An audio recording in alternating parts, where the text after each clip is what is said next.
Okay, so I am like a totally new person on this website. Not usually one to be putting like my face on the internet. I prefer to like, hide behind a screen. But this book series has absolutely destroyed me.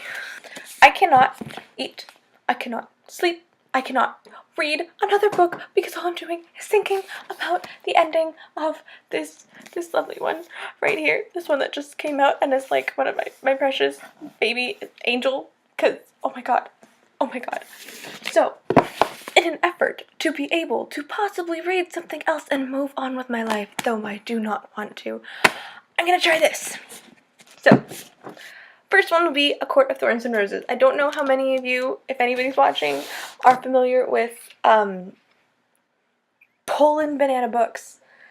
That's this kind of thing, because I need to talk to somebody, and if I review it, I can't spoil it.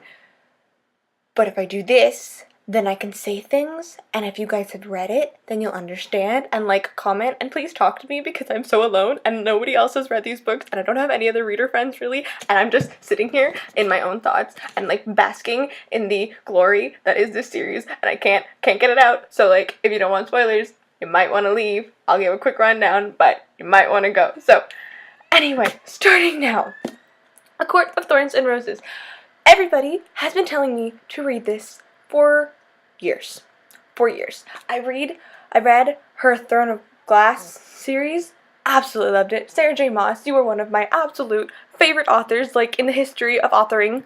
Don't know why I didn't pick this one up. And if I'm being entirely honest, it might be because my TBR pile has gotten a little bit out of hand. I've been working for the past 4 years to get through them without buying any more, which is absolutely devastating, just given the whole, nature of books and how they, like, keep coming out and then you just can't get them. But moving on. So, A Court of Thorns and Roses. I went to Chapters, and I ran into a friend who worked there, and she said, Brittany, you need to pick this one up. And I'm like, okay, I'll sacrifice myself for once and get this up. And then it still took me a year to read it because of getting through anything else. Biggest mistake of my life. Oh my god, you guys. Okay, so, I don't know how many times I'm going to say this. A Court of Thorns and Roses by Sarah J. Maas. Whew. So this book is about a girl named Feyre, spelled F-E-Y-R-E, which is the most difficult way of figuring out that a name is called Feyre. I kept thinking it was fair, or it looks like fire or something, and then she's like, oh, my sister pronounced my name, and it was like Feyre, and I'm like, what the hell, Feyre? What? Anyway, so Feyre, she is a huntress, sort of. Her family is really, really poor. Her dad, the prince of merchants or whatever, lost his fortune, and then she's forced to provide for her family because the vow that she made her mom, and the promises are like really, really binding in their world. If you make a vow, you gotta finish that vow. So she promised her mom on her deathbed. Her mom was a horrible, horrible person, so I don't know why she did it anyway. She's the youngest, promises her mom, yes, I'll take care of the rest of them. And then she spends her life hunting and selling and giving to her ungrateful sisters and her boring-ass, pointless, useless father. So, she goes into the woods one day, because she's hunting, and she has to do it all the time. They were thinking Katniss here, right? Okay. And she finds a deer, she's gonna kill the deer, and then this wolf comes in, and it's like a massive, massive, silver-furred, whatever wolf, and she's like, oh my god, what if that's a fairy? Because the way it works there is that they have the human lands, and then there's the fairy lands, and there's like this wall, this whole dividing thing, because of some treaty and some war that happened before, and whatever. So she's on, obviously, the human side of the wall. And the humans have all these issues with the fairies and stuff, because they think they're bad, just evil bad as in general. They don't say bad people, people. They're gonna kill you on sight, they'll destroy everything you have, they want to trick you into things so they can't tell lies. The only way to protect yourself is with, like, some kind of precious metal that I'm currently forgetting. Anyway, so, she sees this massive, massive, massive wolf, and she's like, oh damn, we don't need that in our area. But then she's like, well, I don't know if I can kill it. And she thought it was going to kill her, and then she's like, decides that she's going to try and shoot it so that it can protect everybody else on the other side of the wall, because if it gets crosses over, then there's going to be a whole issue, and all the other people are then at risk because everybody says they're bad, right? So she shoots this wolf, and it just sort of looks at her, and while it's bleeding, and I'm like, honest guys, I wanted to cry. This poor wolf, and then she shoots it in the eye, and it just lays there. It didn't even try to attack her. It just lays there. But anyway, so she takes the deer, and then she can't even take the wolf because The wolf is too heavy and she can't carry all of it back, so she leaves part of the wolf, she just skins it, and then she walks over back to the wall and she goes home to her absolutely ungrateful family because their son is like, oh, I want another pair of boots. Oh, I want a new cloak. Oh, I want this. Oh, I want that. And she's like, well, all my clothes is like worn and torn and falling off of me, but sure, you guys go get your stuff. And then this massive beast shows up at her door and demanding to know who killed the wolf. And then she's like, well, that was me. And he's like, well, that was a fairy. Were you unprovoked? Because if you're unprovoked, then it's a crime, and you either die or you have to come over and live with me for the rest of your existence.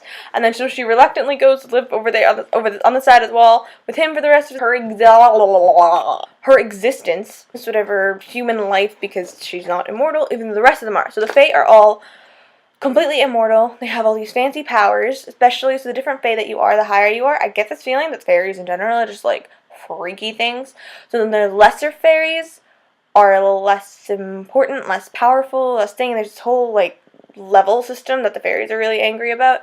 And then you get the high Fae, which is what Tamlin is. Tamlin, by the way, is the beast. Tamlin is the beast who turns into a human, so he's like not a human, a shapeshifter kind of thing. Tamlin is a high Fae, the guy who's captured her. He's her captor. And he turns out, later on you find out that the High Lord of the Spring Court, so not only is like a high, really, really powerful guy, he's also extra powerful and extra authority because he's the Lord.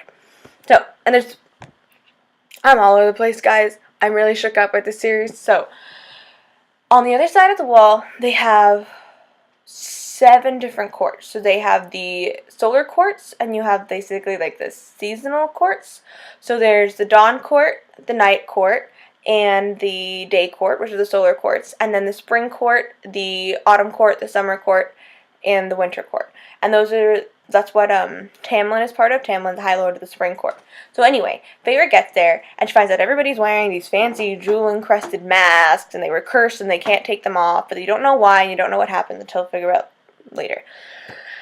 And then Tamlin is sitting there, this chick that he just brought over his wall and has decided to capture her for the rest of her life. He starts sitting there and trying to flirt with her. And I'm like, dude, what the hell are you doing? She's so not interested, and he sucks at it, guys. He really, really just, no. And she keeps turning him down, and I'm like, you go, girl, you go, girl. But at the same time, you're like, why the hell are you flirting with her? And then he starts asking things about, did you have a lover back home? And I'm like, dude, it's so not any of your business. And she talks about, yeah, I had a lover, but it wasn't anything serious. And he's like, well, were you in love with him? And she's like, no. And I'm like, dude, why?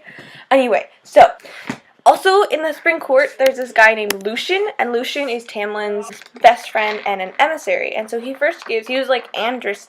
Okay, so that wolf that she killed way back in the beginning did turn out to be Fae. And it was actually one of Tamlin's emissaries named Andrus who would come over the wall, and then when she killed him, since he was a Fae, he was in a shape-shifting form, and then Lucien and Tamlin and everybody else, they're really, really angry at her, obviously, because she just murdered their best friend. So he gets there, and Lucien, he's being a bit of a dick, but he's a really, really fun dick. And then they start making friends, and making all these comments, but he's also, like, flirting with her, and it's actually a lot of fun. And then they start being friends, and he's actually really, really cool and really easy to connect with. Tamlin is a little bit harder, but Lucien is really, really fun. And then there's this one point when she's gonna go capture the Suriel, and they have this little like back and forth thing, but it's just like, well, hypothetically, if I were to go try and capture the Suriel, how would I do it? And he's like, well, hypothetically, you would do this. It's a good thing that I'm not here because Tamlin would hate it if I got involved. And she's like, well, where will you be? And it's like, I'll be on the edge of the woods just in case I hear somebody scream and I might be able to come help. And da-da-da-da. It's this like hypothetical back and forth, which is just so awesome. And she's so alone in this court, and Tamlin keeps trying with his creepy little flirting thing, and she keeps strutting him down like, yes, Feyre, yes. Anyway, okay, my brain is all over the place again, because this is like, oh, and this one's my least favorite of the series, guys, and I'm like already so like broken for this one. I don't know what to do. So, also in the court is this servant named Alice, A-L-I-S, which is a little bit different, but still Alice, because Maas has to do, every single name differently. Feyre, still not over it.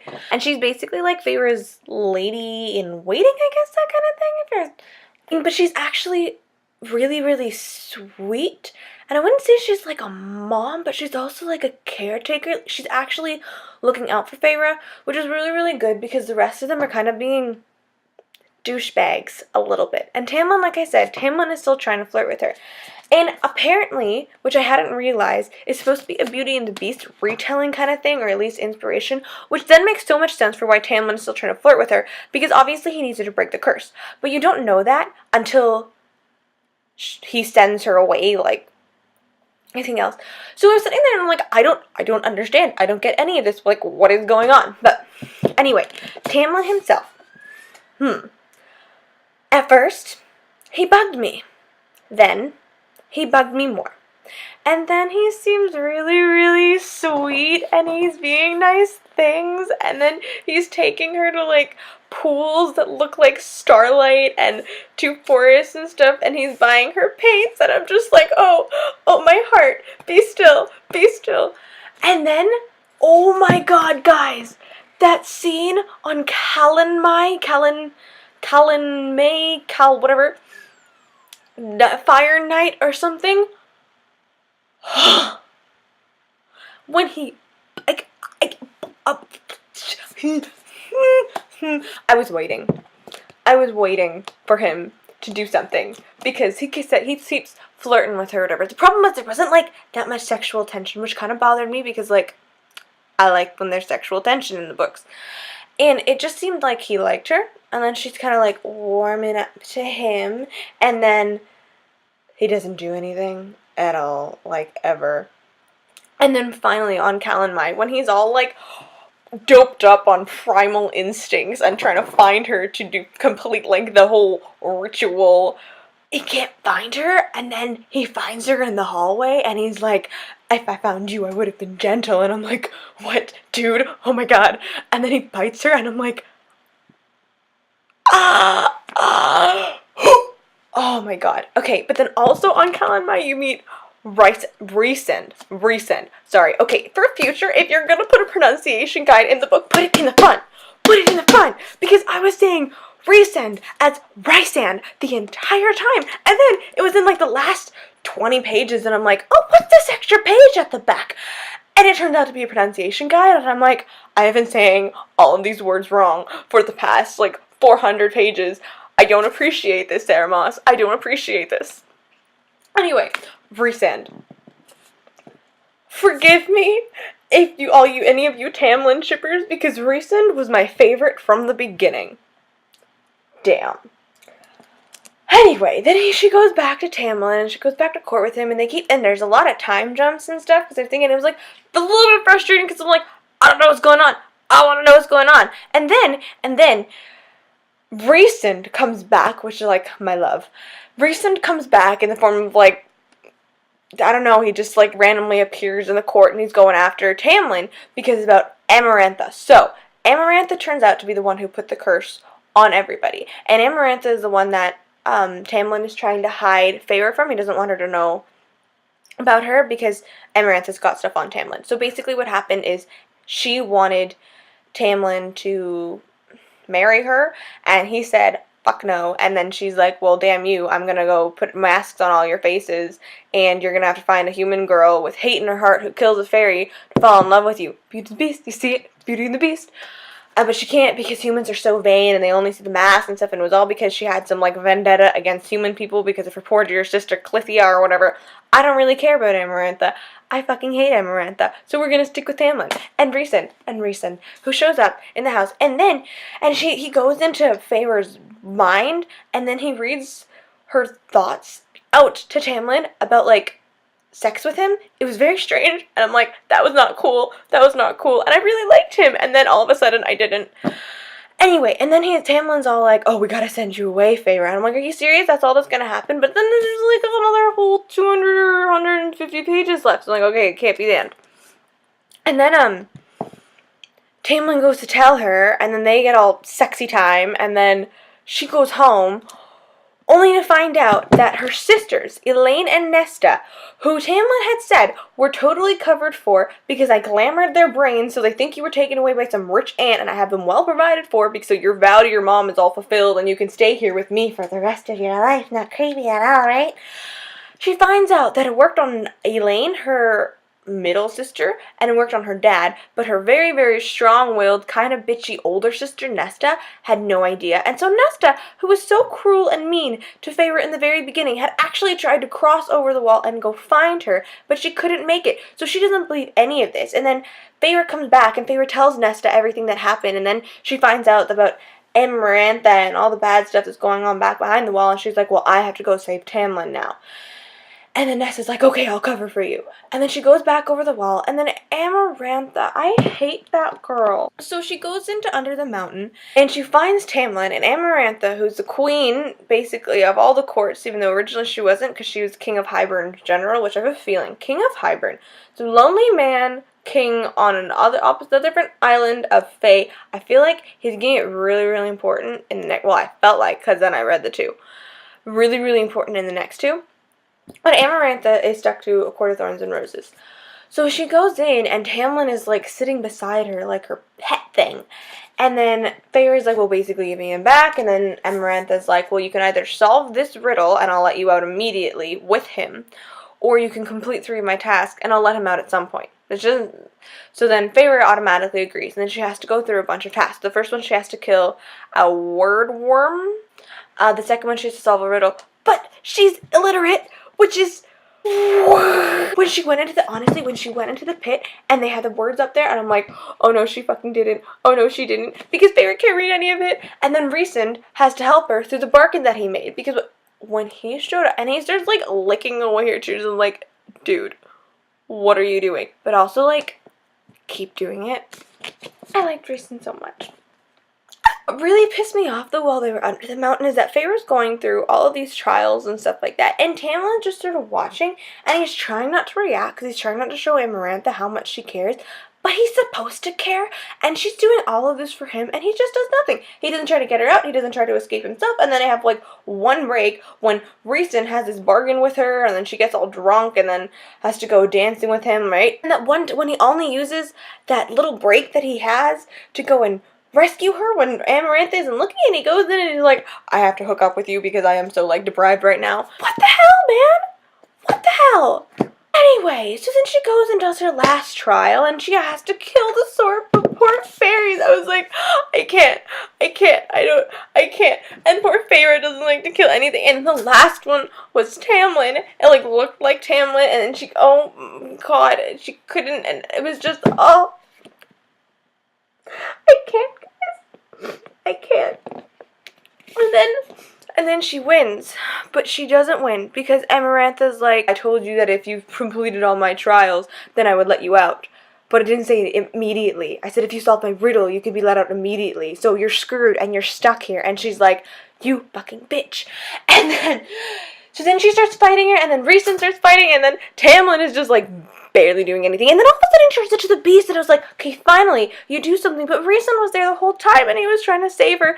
And then Feyre is dying because Amarantha's killing her. And then she's like, love. The answer to the riddle was love. And Amarantha's like, dude, what? And then the curse is broken, and Feyre's bones crack, and she's dying. And then all of a sudden she ends up in Rhysand's brain because of that whole Bondy thingy that they have, I'm assuming, because he keeps having thoughts, which is, like, really, really cute, guys. I loved it. Did you love it? I loved it. And then all the high fae, go and, like, sprinkle on her, powers on her, and brings her back to life. So she runs back from Rhysand's body, and she goes into her own body again, and then she's resurrected, but she's resurrected as a high fae, which was...